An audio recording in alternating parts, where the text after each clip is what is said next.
ఈరోజు మనం చెప్పుకోబోయే కథ పేరు రామలింగని ఆవు. తెనాలి రామలింగడు చాలా గొప్ప కవి, చాలా తెలివైనవాడు. ఆయన ఎక్కడికి పోవాలన్నా పల్లకీలోనే పోయేవాడు. నలుగురు బోయీలను అందుకు నియమించుకున్నాడు. రామలింగని దగ్గర ఒక మంచి ఆవు ఉంది. దాని పాలు ఇంటిల్లిపాది తాగేవారు. ఒకరోజు ఆయన ఆవు తప్పిపోయింది. వెదికి రమ్మని తన పల్లకి మోసే బోయీలకు చెప్పాడు. ఆ బోయీలు పెద్ద సోమరులు, పని దొంగలు.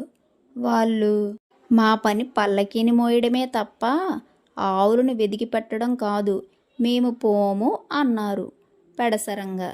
రామలింగడు వాళ్లకు తగిన బుద్ధి చెప్పాలి అనుకున్నాడు. వెంటనే పల్లకి సిద్ధం చేయండి, నా ఆవును నేనే వెతుక్కుంటాను అన్నాడు. పల్లకి ఎక్కి తన ఆవు కోసం వీధి వీధి వెదకసాగాడు.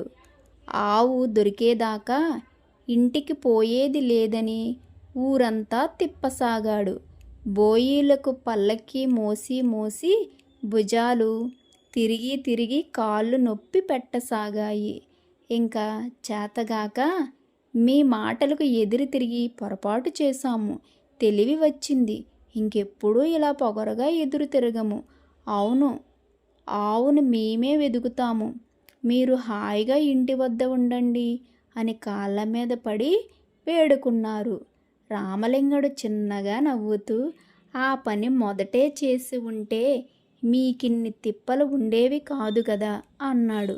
బోయీలు రామలింగాన్ని తీసుకుపోయి ఇంటి దగ్గర దింపారు. తలా ఒక దిక్కుకు పోయి ఆవును వెదికి పట్టుకొచ్చారు.